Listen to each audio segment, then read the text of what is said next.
Estava lá dentro das possibilidades, saiu essa pergunta. Como ficará o cenário econômico após a pandemia? Acho que faltou aqui o interrogação, mas todo mundo sabe que é uma pergunta. Isso é uma preocupação do mundo, né? Eu acho que quem não está preocupado com isso está com a vida muito, muito tranquila, né? Quem não está preocupado de como vai ser a nossa vida econômica, financeira, emprego, dinheiro, pagar a conta, o boleto, no final dessa confusão? Oi, as cartas estão todas de cabeça para baixo. Eu sei, vou explicar. O que acontece? É isso mesmo, são todas invertidas. Porque, olha só, Então gente, tá. como é que a gente faz? Existem duas maneiras da gente identificar aspectos de desafio. Eu não gosto e evito ao máximo usar o nome negativo ou difícil. Porque não existe nada de negativo, cara. Tem gente que não gosta de limão, você faz uma torta de limão deliciosa e é bom pra caramba. Só é botar açúcar. Morreu. Então, a questão não é ser difícil. Existe dificuldade para algumas pessoas que vão.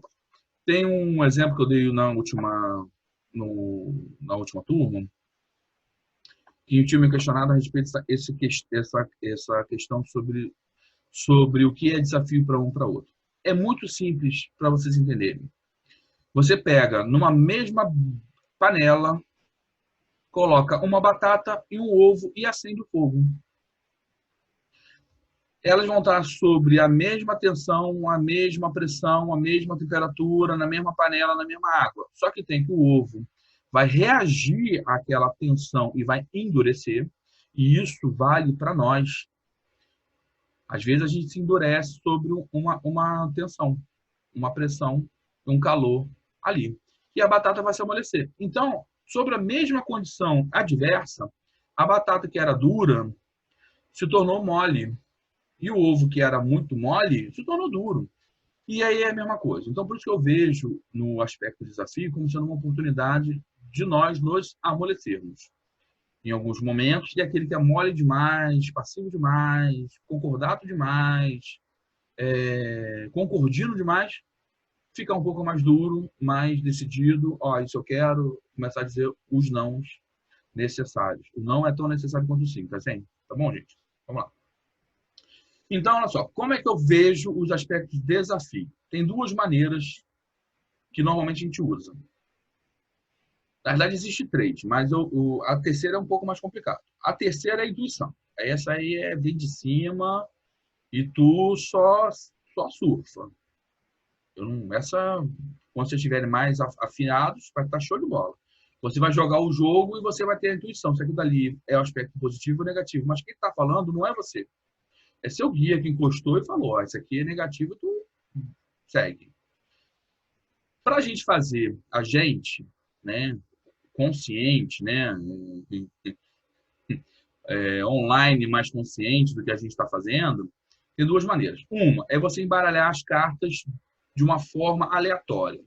Mas para isso, você tem que escolher um tarô que tem as costas das cartas que não deu uma orientação sobre a posição. Entendeu? Eu tenho alguns tarôs que eles têm, por exemplo, um tarô da Golden Dawn que aparece uma cruz, a cruz do Cristo, né? E com uns símbolos esotéricos. Então, essa não adianta, porque eu vou saber, se tivesse cabeça para baixo, eu não vou pegar a carta. Então, conscientemente, você não pega. Tem que ser uma carta que as costas dela tem que ser igual a essa primeira que eu mostrei para vocês aqui. Ó. Essa aqui, tá vendo? Ela não te dá uma orientação. Esse exemplo que eu dei aqui no começo, ele não dá uma orientação do que está em pé e do que está invertido.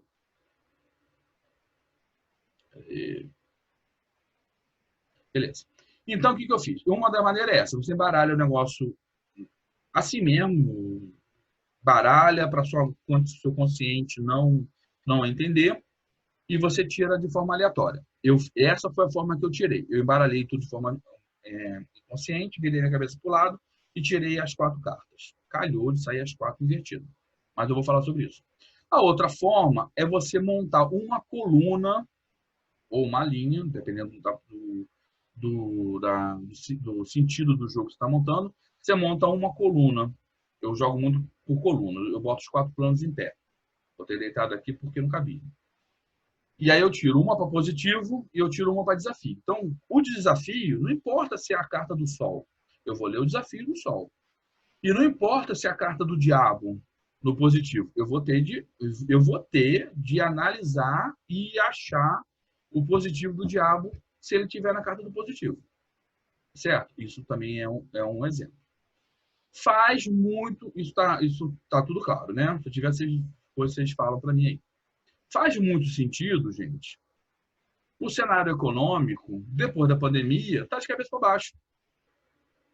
Está no desafio. Está todo mundo, o mundo inteiro está imaginando. E aí, olha o que eu falei no começo do jogo. Se uma única pessoa focaliza a sua energia mental para uma direção, imagina 8 bilhões de pessoas. Cara, são 8 bilhões de pessoas que estão dizendo, porque os governos estão dizendo, porque o cenário está dizendo, porque não estou falando só Brasil, estou falando do resto do mundo. São 8, tirando a China, que está tendo um resultado positivo, o resto do mundo, sei lá, 6,5, 6 bilhões e meio, está dizendo que vai ter um cenário de recessão. Por mais que a gente individualmente vai fazer, não, vai dar certo, vou manter o emprego, vou vender, vou produzir, a gente tem que estar com muita força, muito conectado. Eu sei todo o conceito de que 1% ilumina uma quantidade muito grande. Mas, cara, é uma onda atrás da outra, é uma onda atrás da outra. Então, esse 1% que somos nós, que estamos nos despertando ou estamos despertos, a gente não pode perder o fio. O que é o fio? O fio é estar fiado com Deus. Porque se a gente perder o fio com o divino, com Deus, a gente entra na onda dos 99% que acha que a economia vai para o brejo, gente. Porque não vou dizer força, mas a quantidade de emanações do medo e de que acha que vai dar ruim é muito maior da quantidade de pessoas que acham que vai dar bom, ok? Então, faz muito sentido todas as cartas terem saído no aspecto desafio, ok? Então, vamos lá. Então, o primeiro ponto que me chamou a atenção.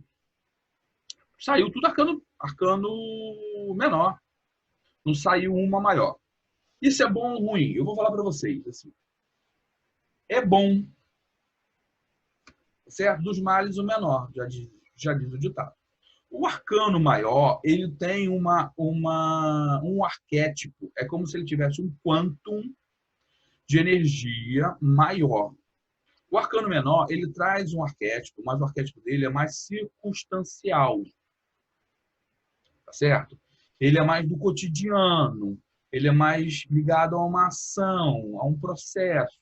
É como se ele fosse uma especialização. Vou dar um exemplo da medicina. Um arcano, ele é a medicina como um todo. Né? Medicina, qualquer coisa, né? Direito, contabilidade. O arcano menor é como se ele fosse uma cadeira. Então, por exemplo, o arcano menor é como se fosse, na contabilidade, fosse o fiscal.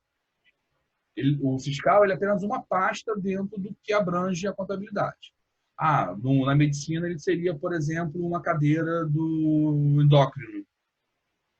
Mas existem tantas outras, existe uma infinidade de cadeiras. Então, a quantidade de informação que vem do arcano maior, ele é infinita maior do que do arcano menor. Então, se tivesse aqui um arcano maior, eu diria o seguinte, olha, bicho, tá tenso, porque a gente teria de lidar com uma massa de energia para transmutar maior. Como a gente está nos arcanos menores, mesmo tendo uma referência pesada,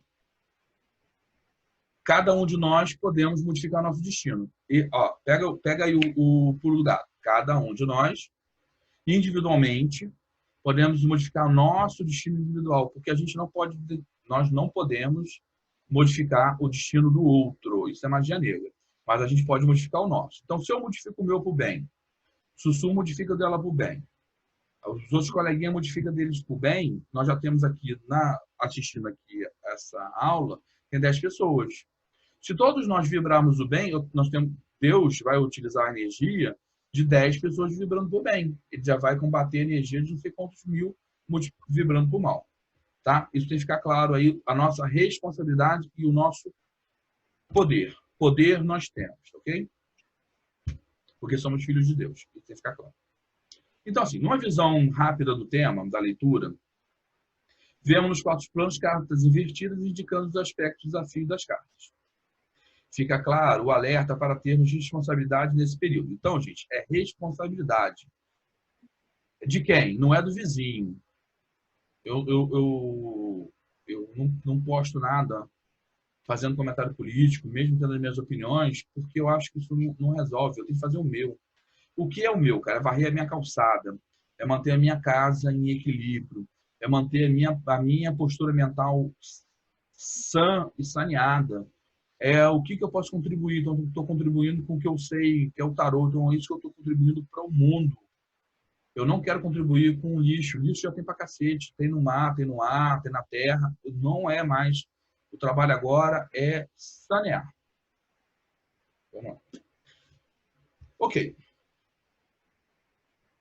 O 7 de espadas invertido. Tá? É hora de ser realista. O 7 de espadas, ele traz umas...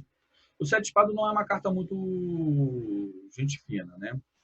O 7, a energia do 7, na numerologia, já é uma energia, é um número da espiritualidade, mas, cara, você tem que saber ler as entrelinhas. Eu vou falar aqui das entrelinhas. As entrelinhas, cara, às vezes você ganha um presente, chega um guia para você lá. Teve uma gira que eu fui, uma gira fechada da casa, e no final da gira, o Exu da casa, o Sr. 7, me deu, foi eu mais um irmão, ele pegou, deu metade da vela, porque ele trabalhou a noite inteira num trabalho pesado, ele deu metade da vela para o irmão, deu a outra metade para mim. Quando ele me deu a minha vela, eu olhei para a cara do outro irmão, deu um frio na alma. Eu falei assim, caramba, para eu estar ganhando a vela, o primeiro aspecto positivo que eu reconheço é eu ter merecimento. Se eu não tivesse merecimento, eu deixava eu me lascar nas provas que eu ia passar. Mas isso me chamou a atenção e eu me agarrei com aquela vela com uma fé tamanha, porque para mim aquilo foi um aviso que eu, durante os 21 dias que mandou rezar, todo dia aquela vela, que eu passaria por alguma situação. E dito e feito. Eu passei por uma situação muito tensa, mas eu estava ancorado e respaldado por uma energia. Então, às vezes, a gente receber esse aspecto, certa espiritualidade bicho, mas você tem que arregaçar a manga e fazer o seu trabalho. Então, ele cobra de todos nós muita responsabilidade na nossa vida. Então, quem é do 7 do Odi, todos que são do Odi, ele tem uma responsabilidade de construção. Ele não pode mais destruir, ele não pode mais se destruir e destruir o coleguinha, ele tem que construir muito. Ok? Dito isso, nós temos o 7 no naipe de espadas, que fala do naipe de mental. Ele fala, no tarô, o 7 de espadas, ele fala de roubo de energia. Se você receber ele aqui, esse cara está furtando 5 espadas, ele está furtando mesmo. Então, ele fala de roubo. Então, olha só que e isso eu estou falando para vocês é o aspecto positivo da carta, não estou falando do aspecto negativo dela. É o aspecto tradicional dela, já fala de perda, né? De uma perda de energia, e ele está no plano espiritual. Então, fica um alerta para todos nós que nesse período vai ter muitas pessoas em desequilíbrio, gente. Por favor, guardem isso, vai ter muitas pessoas em desequilíbrio emocional, espiritual, o obsessor do cara que abriu lá o portal que está enchendo o saco do cara, é a pessoa que perdeu o emprego, é a pessoa que morreu parente, é a pessoa que viu a notícia no Facebook, ou no WhatsApp, ou na televisão, e está desesperado. Vai ter uma quantidade absurda de pessoas encarnadas e desencarnadas, vampirizando as nossas energias. Então, ele faz um alerta na parte econômica, porque é o primeiro casca de banana que a gente tem, é o medo de não ter dinheiro para pagar as contas, da gente não baixar a guarda para ser invadido. Porque se vocês olharem a carta, tem 2 espadas cravadas no chão. Tem duas espadas cravadas no chão. Então, ele está roubando, mas ele ainda está ali como se fosse um dentinho do vampiro. Ele está enfiando e sugando a nossa energia, tá certo? Fica aí a dica. Ok. Temos de nos manter alinhado com o divino para não ser invadido por energias em desarmonia das massas, tá certo? Eu vou te falar isso aí. No plano mental, saiu o 3 de paus invertidos. O 3 de paus, no aspecto normal, ele tem mais coisas, mas eu vou falar só um teaserzinho dele, ele vai falar da gente superar. Tem 2 paus enfiados, ele está com o 3º pau na mão, então tipo assim, a minha herança, né? Meus pais foram até aqui, doaram, deram, seja por carga genética ou por experiência de vida, a sua contribuição até esse ponto, daqui para frente eu tenho de ir pelo meu próprio caminho. Na carta, depois quando vocês olharem ela na posição normal, ela tem, na direção dos pés dele, tem 3 navios, tem 3 barquinhos. Isso é importante. Em alguns tarôs, mostra os passarinhos voando, umas aves voando e tal, aqui no céu. Então, eu fiz a seguinte análise. Estruturar com sabedoria os próximos investimentos. Então, como ele está falando ali da parte econômica, então, nossos investimentos. Um investimento, Alessandro, sei lá, o cara fala assim, não tem dinheiro nem para comer, pagar o café da manhã de manhã. Gente, está no plano emocional. Essa carta é um plano emocional. A gente recebe investimento emocionais o tempo todo. Nesse momento, eu estou estimulando, estou investindo emocionalmente em vocês. Quando vocês terminarem e forem ver o Facebook, vocês vão receber cargas emocionais, é como se fossem depósitos. Então, é como toda a notícia que circula. E aí, o que é a notícia, gente? Se lembra que antigamente, antes de existir o correio, o telefone, as cartas, elas circulavam pelos navios. Então, se você mandasse uma carta para a Europa, ela entrava no navio, levava 1 mês, 2 no navio e chegava lá em Portugal para você poder falar um oi para o parente. Já imaginou como seria uma conversa no WhatsApp da época? Então, era um negócio demorado. Então, é não permitir, ela está invertida, que os valores, as informações, as apropriações de outros portos, de outras pessoas, e eu estou fazendo referência nos 2 pauzinhos aos parentes, às vezes tem aquele parente mais pessimista, nos invada. Porque se a gente tiver com nossa confiança, e a fé está no campo, a fé, gente, ela é mental, mas ela pode ser plenamente no emocional, é crer por crer. Pode ter desabado, cara. É aquela história da tsunami que deu lá na Ásia, em 2018, se não falo a memória, que tinha um casal mergulhando, que a onda passou, os caras nem viram. Morreu uma porção de gente, mas eles não morreram, não perderam nada, nem viram.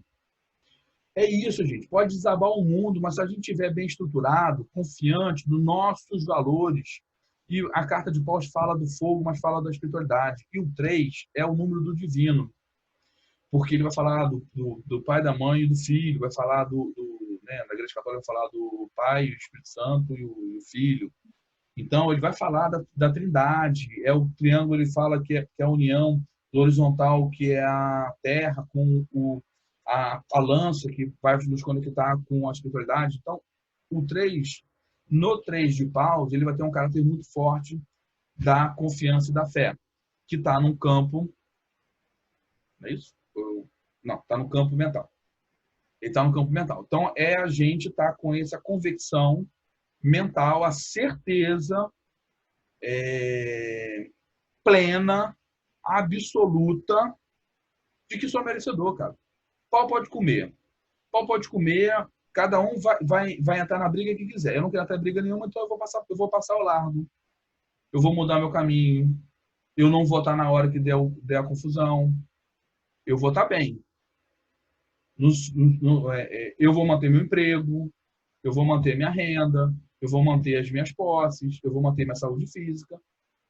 É isso que eu determino. Eu gostaria que vocês determinassem também para a vida de vocês essa mesma estrutura. Estou bem e vou continuar bem. Tá bom? Vamos lá. No plano emocional, temos o 9 de ouros invertido. O 9 de ouros, gente, é a carta. Porque o 9, quando nós vamos pensando numa estrutura de valor,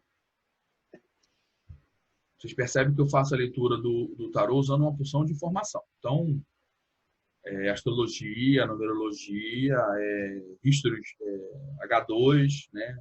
Discovery. Eu aproveito tudo, cara.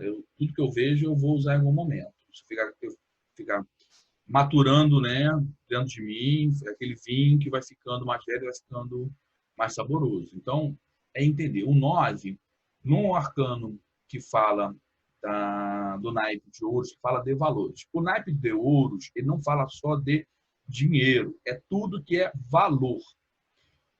Então, por exemplo, o conhecimento de uma pessoa que, sei lá, uma doceira, um boleiro, uma costureira, uma cozinheira, um engenheiro, um médico, um astronauta, não importa. O cara que conserta o computador, eu sou uma porta em relação à informática. Então, quem sabe muito bem informática sabe pra caramba para mim, porque eu sei pouquíssimo.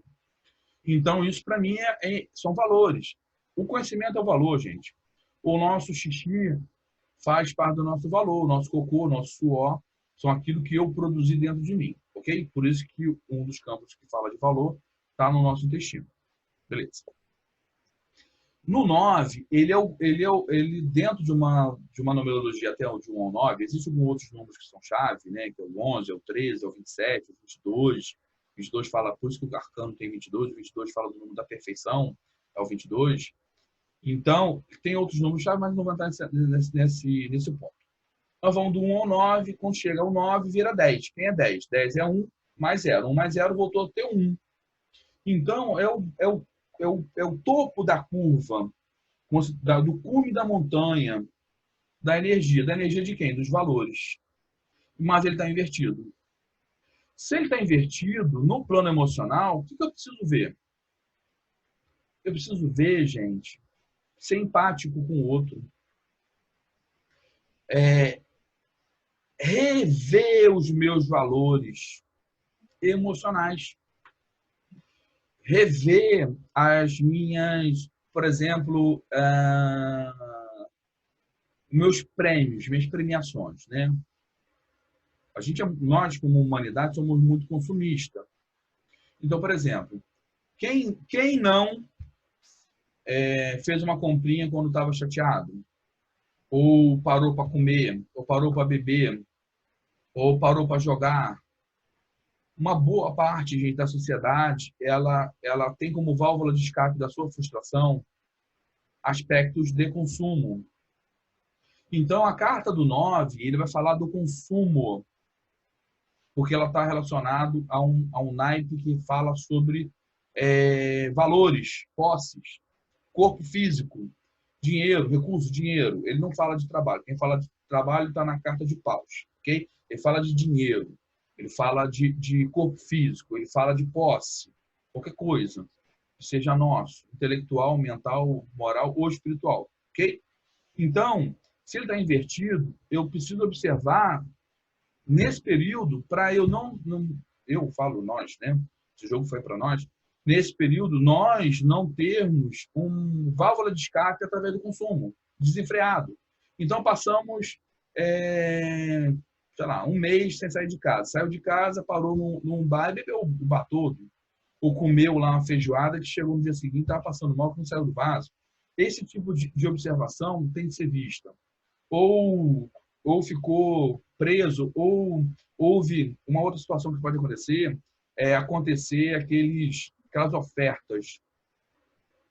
aquelas ofertas mandrake, né?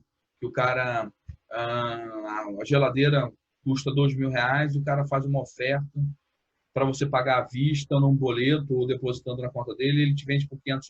Aí o cara fica cego, porque ele ficou nesse período de tensão, morre, não morre, escapou do Covid, ele vai lá, paga R$ 500, que é um número irreal. Ninguém vai vender uma geladeira por um quarto do preço. O cara pode até dar um desconto de 10%, 5%, aumentar as parcelas, mas o cara não vai cortar 3/4 do valor da geladeira para poder vender. E aí você descobre que foi enganado, descobre que teve lá um malandrão que levou o dinheiro inventou alguma coisa e levou o dinheiro. Então, esse tem que ser um pouco do cuidado, ok? No plano material, nós temos o rei de paus invertido. O rei de paus, gente, olha que interessante. Paus é a carta do trabalho. Trabalho, relações pessoais, vida do trabalho. Dinheiro, investimento, posse é ouro. Paus é trabalho, é fogo. Tá certo? Saiu invertida no plano da matéria. E quando a gente pensa no naipe, a carta de maior hierarquia é o rei. As cartas vão de 1 a 10, numeradas, como eu tinha falado, depois é pajem, cavaleiro, rainha e rei. Então, dentro de uma hierarquia da corte, ele é a maior hierarquia, está invertido. E fala de trabalho. Então, como é que eu vejo? Está escrito aqui, mas eu vou falar outras coisas aqui na minha cabeça. Rever a nossa forma de nos relacionar no trabalho, não só do trabalho formal, mas do trabalho informal, de como a gente ganha dinheiro, de como a gente gasta o dinheiro. Rever, gente, as nossas prioridades, nossos consumos, nossos hábitos, nossa relação com o outro. Olha só, relação com o outro. Por que relação com o outro? O rei, gente, é o rei. Qualquer um que já viu o filme antigo dos reinados, da Inglaterra, desse pessoal, você vê que o rei julgava as pessoas, ele que discorria sobre dar ou não dar determinada coisa que estava sendo pleiteado, mas os súditos se relacionavam de forma direta ou indireta com o rei em determinado período do ano. Então, é como nós estamos nos relacionando com o dinheiro, o trabalho e com a vida material. Ok? Precisa ser revista. Tá de cabeça para baixo. Precisa ser revista. Então, vamos lá. Vou ler o que eu escrevi aqui em relação ao rei. Trabalhar o sentimento de medos, inferioridade, reconhecendo em si o grande potencial de trabalho, articulação, contatos e espiritualidade que há dentro de nós, representado pelo rei de paus. O rei de paus no positivo representa isso. Se ele está invertido, esse valor continua sendo dele, está dentro, mas é a pessoa que não viu. Qualquer dúvida, volte e ouça de novo o arcano 11, a força, e o arcano 15, o diabo, que a gente está falando muito sobre sombra e valor ali. Haverá muitas energias e interesses diversos espalhados pelo mundo e será necessário separar o que queremos trazer para nossas vidas. Como dito por Paulo de Tarso, tudo me é permitido, mas nem tudo me convém. Tá bom? E aí, do que eu preparei para poder passar para vocês, tá bom? É isso aí. Temos mais meia horinha aberta para dúvidas e questionamentos. Alessandro, uma dúvida em relação a essa invertida, que foi uma novidade para mim, no sentido, eu não lanço aquela fileira, né? A fileira positiva e a fileira do desafio. Eu faço uma pergunta única, aí se sair invertida, significa que aquela carta está me apresentando a energia dela como negativo. Seria Desafio. isso? Desafio, exatamente. Desafio. Aí, vamos supor, se não sair todo mundo bonitinho, é tudo positivo. Tudo positivo? Isso. Se sair igual isso aqui, tudo de ponta cabeça, aí tu coça a cabeça e reflete. E esse jogo que você fez, saiu tudo invertido ou você colocou só para explicar? Tudo invertido. Esse eu joguei. As duas eu joguei. Caramba. Não, as duas eu joguei mesmo. Eu queria dar uma visão real. Eu não escolhi carta. Eu não peguei aleatório, essa aqui eu sei falar mais, eu vou pegar. Não, eu joguei. As duas eu fiz a pergunta e as duas eu joguei e é isso que deu. E aí, essas perguntas foi pro curso, gente. Tudo bem que todos que estão no grupo vão ter acesso à informação, mas em relação à energia, nós que estamos aqui ouvindo de primeira mão, assim, de papum, reflitam mais sobre isso, gente. Porque esse jogo é como se fosse um jogo de búzios, que serve para todo mundo. Esse jogo serve principalmente em 100% para nós 10 que estamos ouvindo, e ele vai diminuindo a seu alcance para para os outros. Aquele que só for ver esse vídeo daqui a 6 meses, vai pegar só um trecho da energia, porque ele não se deu a oportunidade de entrar em contato com essa energia por mais tempo e de ser preparado. Alessandra, Ana Carolina está te fazendo uma pergunta e essa que ela está com vergonha. Eu queria saber se aquele negócio do trabalho, de tipo assim, você mudar seus comportamentos no trabalho, rever, né? Isso também vale para a escola. Vale. É a vida, cara. É a vida de cada um, né? É comportamento com... O que acontece, Ana Carolina? Para algumas pessoas, há um chamado ou há um grau de maturidade espiritual mesmo, que ela desde sempre, desde cedo, tem muitas pessoas que têm pouca idade cronológica, mas espiritual são velhinhos, né? São pessoas muito sábias. E tem pessoas que são velhos em idade e espiritualmente parece que encarnou ontem, né? Pela primeira vez na Terra, que não tem maturidade nenhuma. Então, isso não tem a ver com idade cronológica. Então, por exemplo, se você já conseguir entender os aspectos que você precisa melhorar, ótimo. É menos trabalho para fazer lá na frente. Ah, como eu identifico? Existem várias formas de identificar. Um cara que nos traz um ensinamento desse, a roda, se vocês ouvirem e lerem com atenção o texto da roda, ela dá a dica de como identificar esse processo. Outro cara que fala muito bem sobre isso. Do arcano 10 da roda até o arcano 16, a temática é essa. É identificar aonde a gente está incorrendo em erro na nossa vida há gerações, há centenas e milhares de encarnações que a gente não consegue fazer a lição. É tentar entender aonde que você não tem. Por exemplo, você é uma pessoa muito ansiosa. Você é muito nova para ser ansiosa. Então, esse é um ponto que você já sabe. Então, é um ponto que você precisa trabalhar. Existe metodologia, tem meditação, tem vários artifícios que fazem com que você trate isso. Vai ter uma série de outros aspectos, por você ser muito nova, que só vão despontar talvez com 20, talvez com 25, porque você vai estar trabalhando, vai estar casada, que vai ter outros estímulos que vão fazer desabrochar aquele problema. Aí você identifica e trabalha nele. Enquanto isso, você trabalha naqueles que você já sabe que você já tem. É isso aí. Tá bom. O que mais?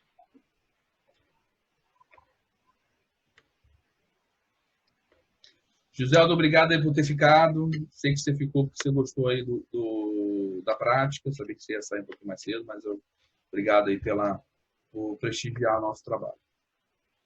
Meus queridos, mais alguma pergunta? Obrigada. É muita coisa para absorver e, como boa libriana, eu fico analisando, mas vou participar mais. Olha que coisa maneira. Está gravado o áudio com o vídeo, então você vai conseguir olhar, ler, porque como é o jogo é muito bacana, né? Porque o jogo, por mais que eu tenha tido uma intuição quando eu escrevi o jogo, as fichas vão caindo, né? Então eu acabei de escrever, continuou caindo as fichas. Quando eu comecei a ler, caiu mais ficha. E aí eu vou lendo, vou falando, e às vezes eu acabo falando mais coisas além do que está escrito. E vai caindo. Se eu olhar de novo, se amanhã eu olhar, vai cair outra ficha e vai embora. E aí você tem a oportunidade de ir vendo e revendo e fazendo suas conexões. Eu estou fazendo um caderno gigante. Eu vou anotando. Ó, tem uma metade para você e outra para a Cláudia. Tá ótimo. Depois eu vou querer uma cópia. Tá bom. Não esquece, gente, do exercício que eu passei para vocês. Parece bobo, mas não é. Nossa, o quanto que gerou de polêmica entre os alunos as escolhas, né? Porque teve pessoas que escolheu o bobo, outros escolheu o mundo, né? Estou dando os dois extremos, né?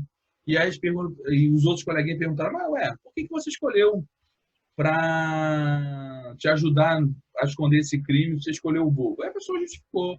eu escolhi o bobo por isso, por isso, por isso, por isso, por isso. E fazia todo o sentido. E realmente, Alessandro, os argumentos eram muito bons. Que dava até vontade de trocar o seu pelo bobo, né?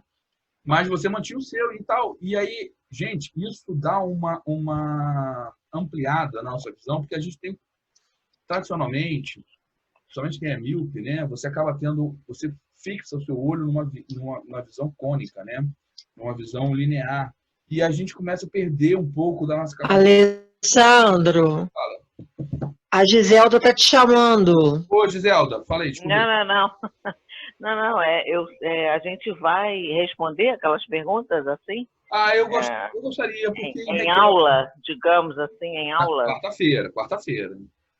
Então tá, vamos nos expor aí que vai fazer... Por que não? Porque só eu vou falar. Eu sei, eu tô brincando. Pensar e responder. Tá bem, obrigada. Não, gente, não existe pergunta... O Giselda, não existe nada errado. Estou te falando aqui... Não, eu sei, eu tô brincando porque é um exercício bem bacana, bem tenso, né? Não é nada ruim, não. É bacana e vocês vão gostar, vocês vão começar a fazer, caramba. Autoconhecimento, né? Teve uns negócios assim bem engraçados. A gente perguntou, cara, mas tu escolheu fulano para ser o seu consorte? Tu tem certeza mesmo que é fulano? Aí a pessoa, não, é fulano. Mas por que tu escolheu fulano, cara? Que eram uns negócios assim... fora do que seria esperado. Não é pergunta para questionar, é uma pergunta, é quase uma fofoca, né? Tipo assim, por que você escolheu fulano? Aí a pessoa falou e falou assim, caramba, não é que faz sentido essa resposta? E aí você cresce. A troca cresce. Sim, é uma troca, bacana. Meus queridos, eu não quero alongar além do necessário. Tem mais alguma pergunta? Rapidinho, eu boiei nesse assunto de vocês agora. É o quê? Você vai postar esse exercício no grupo ou é a aula de tarô normal para Gisela? Você estava no começo? Não. No começo, depois quando eu postar o áudio, você ouve ele de novo. E quem chegou depois, vocês ouvem, que no começo eu propus um exercício. Tá, e depois você vai postar lá, tá bom. Eu vou postar, vocês dão uma olhada. Eu propus, na realidade, 2 exercícios, né? Vocês escolherem 3, são 2 exercícios divididos, são 3 exercícios, ok? O primeiro é você escolher 3 arcanos dos quais você casaria. Você casaria, constituiria família, teria filho, seria o comercial de margarina. Esse a gente fez lá no curso do tarô. Isso, você já fez. Você e o tá aí no grupo, você e o Ron. Mas os outros não fizeram. Então, o 3 que vocês não casariam de jeito de maneira. E aí eu gostaria, não é só dizer, eu gostaria de saber de vocês por quê. O que me interessa é a fofoca, é saber por quê. Por que casaria? E por que não casaria? Né? Cada um justifica o seu. E 3 que vocês, de 1 a 3, esse eu deixei mais aberto, de 1 a 3, que vocês chamariam para te ajudar a esconder uma coisa, um crime muito pesado. Né? Uma coisa assim...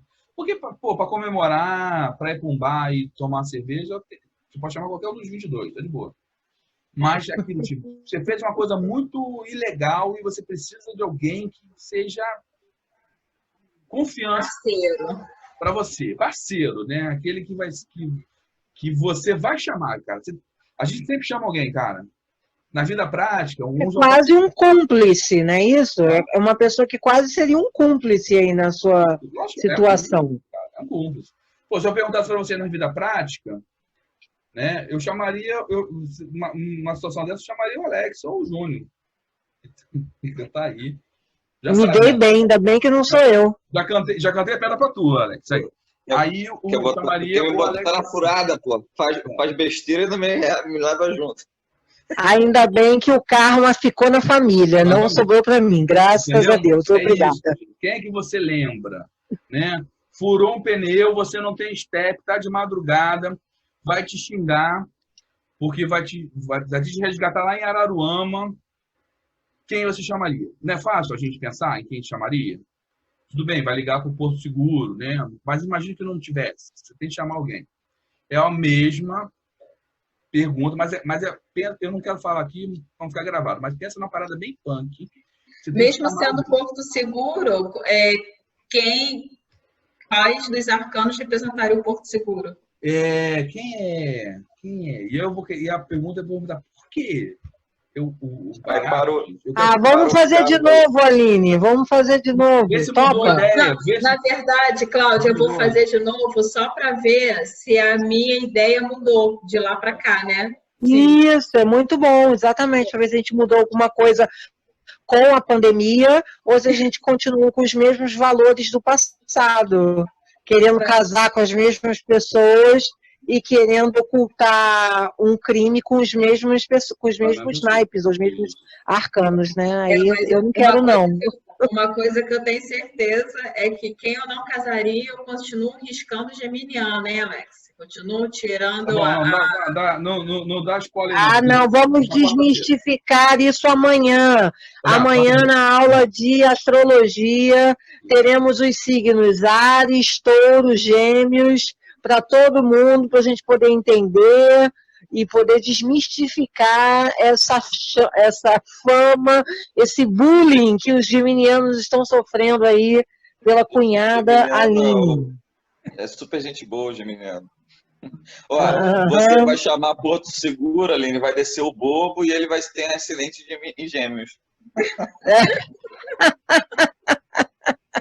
A única adendo que eu quero fazer com relação ao jogo do Alessandro, só para puxar a brasa para minha sardinha, é que a linguagem do tarô, como de outras vertentes, mas o que eu quero dizer é o que a gente está estudando, ela vai caminhar com a mesma sincronicidade da linguagem da astrologia. Se todas as 4 cartas saíram invertidas, tem tudo a ver com eram 4 cartas?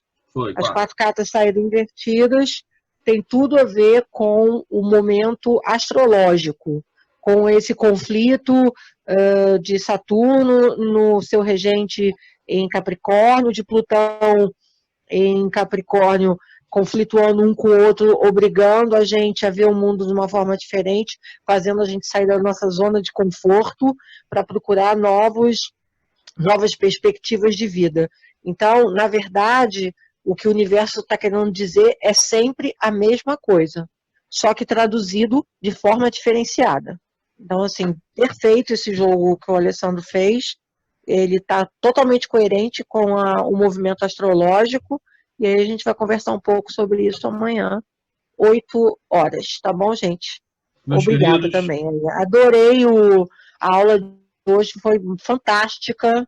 Nossa, eu estou assim também processando igual a Giselda, apesar de ser casada com o mestre do tarô, a cada mergulho é um flash, então são muitas informações para serem processadas, foi muito boa, muito rica de conteúdo. Eu estou muito feliz por poder participar aí do grupo. Está muito bom mesmo. Obrigada. Meus queridos, muito obrigado. Vou só fazer mais uma vez a pergunta. Se ninguém tiver mais nada para falar, eu vou encerrar. Alguém quer fazer mais alguma pergunta? Última rodada. Oi, Rai, aqui. Fala, Rai. Dá para me ouvir? Tudo bem? Boa noite. Sempre que sair de cabeça invertido, é sobre o aspecto desafio ou não? Você precisa programar. O tarô, ele é como uma planilha do Excel. Vou te dar um exemplo do meu cotidiano. Então, como é que você faz na planilha do Excel? Você fala que a célula na coluna A mais a célula na coluna B dá o resultado na coluna C. Não é assim que você pode fazer? A mais B igual a C. Se você disser, antes de abrir o jogo, você bota a mão no seu tarô e fala assim, tarô, esse jogo eu vou embaralhar de forma aleatória que facilite ou que possibilite que as cartas fiquem de ponta cabeça. Saindo de ponta cabeça, eu vou ler o aspecto desafio. Saindo na posição normal, eu vou ler o aspecto positivo. Ele está com uma programação. Aí tu jogou uma vez, ou 2, ou 3, ou jogou o dia inteiro nessa programação. Aí você resolve, não, agora eu não quero mais fazer essa programação, porque o jogo que eu vou utilizar, por exemplo, o jogo da Lua, não precisa ter isso, porque ele tem a sua própria codificação interna. Aí você fala para o tarô, tarô, agora aquela codificação do ponta-cabeça deixou de estar valendo e vai valer, independente de sair de ponta-cabeça ou no ponta-cabeça, eu vou botar todo mundo de cabeça para cima. Entendeu, Raí? Entendi. Obrigado. Nada. Fala, Sussu. Tá ouvindo? Tô sim. Tá. O bobo é o Zé Pilintra, né? Aqui para nós. Então, sim, ele tem esse aspecto. O bobo não, ele é o sábio, né? Sim, no 22. No 22, o bobo... Gente, a questão me perguntaram isso. O bobo, ele pode assumir o número do 0 do 22. Em alguns tarôs, ele recebe o número 0, que é do Rider White. Tem alguns que ele não tem número. E tem alguns que ele tem o número de 22. Ele está escrito na carta 22, não faz dele ser o arcano 22. Energeticamente. Não sei se isso ficou claro. Ele só é energeticamente o 22, gente. O 22, no exemplo que eu dei lá para vocês, ele está uníssono com o mundo. Tudo vem à mão dele. A Cianita fala um negócio que... deixa eu ver se eu consigo repetir exatamente as palavras dela. Tudo está pronto, sem nada fazer. Na energia, gente, não é no número. Na energia, o 22, ele é o grande mestre. Ele é Jesus. Ele é Zé Pilintra no seu aspecto que tudo vem à mão dele. É a Cianita no aspecto que tudo vem à mão, porque ele é o grande iniciado. Ele já fez o ciclo. Ele já está uno com Deus. Entendeu, Sussu, essa referência? Sussu. Entendi. Por isso que eu falei assim, para mim, o bobo, para mim, né, na minha visão, é o sábio. Ele é o sábio. Sim. Leve. Ele é aquele sábio leve. Aquele cara que vai te dar um tapa na cara, rindo para você, é o Zé Pilintra. Ele vai te dar um... Concordo com a Sueli. Não quero interromper, mas eu concordo com a Sueli. Ele é o sábio que ele sabe levar a vida com leveza. Com leveza.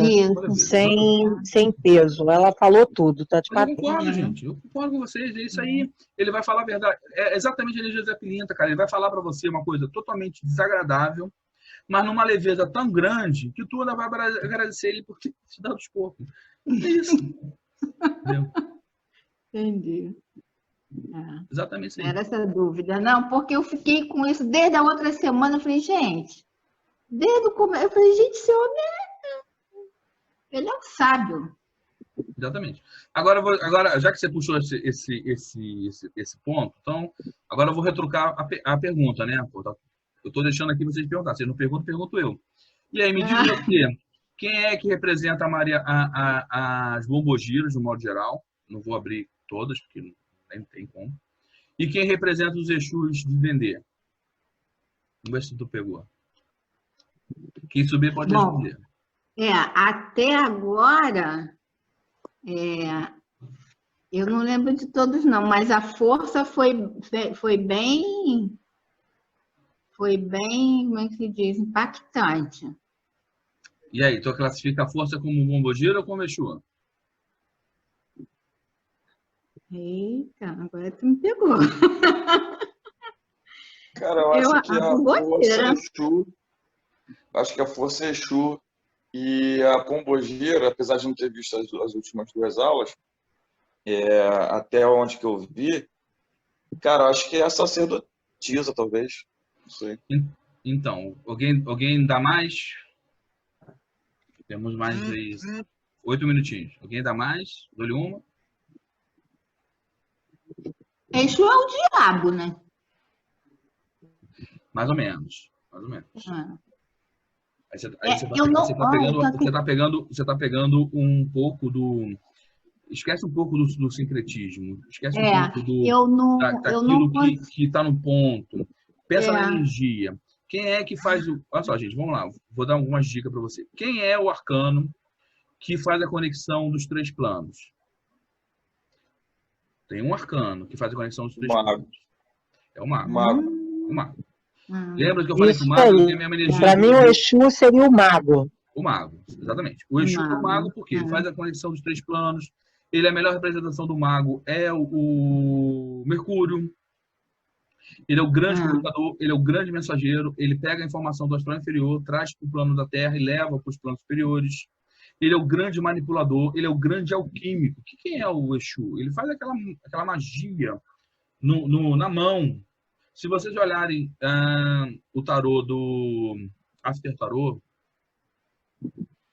ele vê os 4 elementos flutuando sobre a mesa. Está flutuando a espada, está flutuando o cajado, está flutuando a moedinha, que é o ouro, está flutuando a taça. Então, quem faz essa magia com o mental? Tá lá, Exu. Quem é o outro que faz a magia? Quem é o outro grande mago? Nós temos 3 magos assim no arcano maior, tá certo? Enfim, já comecei a falar, vou falar. Temos 3 magos. O mago mesmo, que nós conhecemos como o arcano 1, que é o mago. Mas o mago, gente, só recebeu essa conotação de alquímico tem aí, sei lá, 200 anos. Antes, lá nos primórdios, o tarô, o arcano 1, ele levava o nome de... Oh, meu Deus. Era mágico ou... Mágico. Não, isso aí. Era mágico. Tem outro nome, eu vou lembrar. Estava na minha cabeça, agora já fugiu. Ele tinha mais um aspecto de charlatão do que de feiticeiro. Coringa. Não. A Coringa é o bobo. Peraí, calma aqui, vai. Ele era mais conhecido, ele era tido como um charlatão, como um ilusionista. Tá certo? Ele só ganhou o aspecto do mago poderoso que faz as coisas, que resolve, que tem o poder da alquimia dos elementos recentemente. Para tarô, 200 anos é pouco tempo. Quem era um aspecto do eremita seria o segundo mago. Eles são magos em faixas, isso não é para vocês confundirem. A magia, gente, o que é magia? Primeiro, o conceito de magia. Magia é qualquer coisa que você faz, que a sua vontade interfere no plano da matéria. Oração é magia? Eu interfiro no plano da matéria. Eu fazer uma novena? Eu me alimentar? Vontade, minha ação consciente, eu entendo como magia. Uma definição minha, beleza. Fala, Alex. Não, vibrou aqui. Ok. Quem é que vai fazer... Gente, quem vai fazer essas alterações? Eu dei todas as dicas para você na historinha. Quem faz essa alteração? A sacerdotisa faz. Acho que foi o Alex falou. Ela faz porque ela, junto com o mago, faz a fecundação, ok? Ela é uma bruxa, ela é uma feiticeira, também tá lá dentro das suas atribuições, mas a energia da sacerdotisa e do mago estão bem próximas, só tem que um é mais aberto, o outro é mais retraído, é um extrovertido, outro é introvertido, eles se complementam bastante. O mago, olha que... Cara, eu dei a dica para vocês, o do eremita. O eremita está andando, ele estica a mão. Bicho, na boa, quem é que vocês conhecem que estica a mão para o céu e pega uma estrela e bota no seu candelabro, lá na sua lanterna? E aonde está isso? Está no tarô. Se vocês olharem os tarôs do Elvija, ele tem uma estrela, não é uma vela queimando. É uma estrela que está queimando ali dentro. Ela tem lá as pontinhas da estrela. O cara pegou a estrela. Um ser humano, um arcano, que tem a capacidade de pegar energia e fazer isso, cara, pouca coisa esse cara não é. Ele transforma. Ele faz o que o Moisés fez quando ele entrou para conversar com o faraó, que pegou a cobra. Isso eu tirei da Bíblia. E também está desenhado nessa sequência são quatro tarôs, tá certo, gente? É o do Hide White, New Vision, Before Tarot e o After Tarot. Se vocês tiverem condição de ter esses 4 tarôs, ele conta uma história show de bola, tu consegue entender muito, amplia muito a sua visão da simbologia do tarô. Mas vamos lá. Moisés, quando foi conversar com o faraó, ele estava com uma cobra, ele tinha hipnotizado a cobra é um cajado. E isso está também nessa sequência. Tá lá. O cara, para fazer isso, tem que ser um baita do mago, cara. Beleza. Quem é o terceiro mago bem declarado? É a força. A força, ela faz tudo que ela quer só pela vontade. Só pela vontade. O mago não é um mago tão bom quanto a força, porque o mago precisa de elemento. O mago tem a espada, tem a copas, tem a moeda e tem o paus. A força só usa a mão. Ela faz o que ela quer só com as mãos. Ela está num grau assim, acima do cara. E o eremita também usa elemento. Ele também tem a vela, ele também tem, em alguns lugares tem uma tocha, em alguns tarôs ele tem uma lamparina, em alguns lugares é uma vela, depende, mas ele tem um elemento. Os elementos dele, qual é a diferença do elemento dele para o elemento do mago? Ele incorporou a si o elemento. Não sei se estão conseguindo sacar o pulo do gato. O mago, ele tem um elemento, mas está sobre a mesa. Quer dizer, ele está dizendo que está sobre a mesa de trabalho, ele trabalha com os elementos. A diferença do mago para o eremita é que ele, o eremita, já pegou os elementos da mesa e incorporou em si, no seu uso. Ela não está ali largada na mesa, igual está. Se vocês olharem a carta do mago, os elementos estão jogados de forma meio aleatória na mesa. A do eremita, não, ele está usando, já é dele. E quando você vê a da força, ela não precisa de mais nada. Aqui, ó. Ela faz tudo pela vontade e pelas mãos, sacou? Deu para entender a diferença da energia dos 3 arcanos? Então, na minha visão, não estou discordando da visão de vocês, ok? Vocês podem, eu só estou justificando a minha. Na minha visão, eu deixaria a falange de malandro com o bobo, que se enquadra muito bem. A visão do Exu de Dendê, né? Do mago. E a visão das pombagiras vai estar entre a sacerdotisa ou essa, dependendo da sua faixa de trabalho, sacerdotisa ou a força. Mas como a bombogira é muito risonha, é alegre, é faceira, trabalha muito a parte da sexualidade, eu daria o meu voto mais para força por trabalhar muito bem a sexualidade. Tá bom? Tá justificado o meu aí. Mas eu entendo que tem muitos autores que falam do diabo. Tá bom, Sussu? Essa sua colocação não está de forma alguma incorreta. Tem autores que dizem, associam ao Exu ao diabo. Eu não associo porque eu não vejo o Exu como sendo mal. Da mesma forma que eu não vejo o diabo como sendo mal. Quem ouviu o áudio vê que a minha visão do diabo não é que o diabo é mal. Mas ele traz uma conotação de pesada que eu não vejo, então não faço.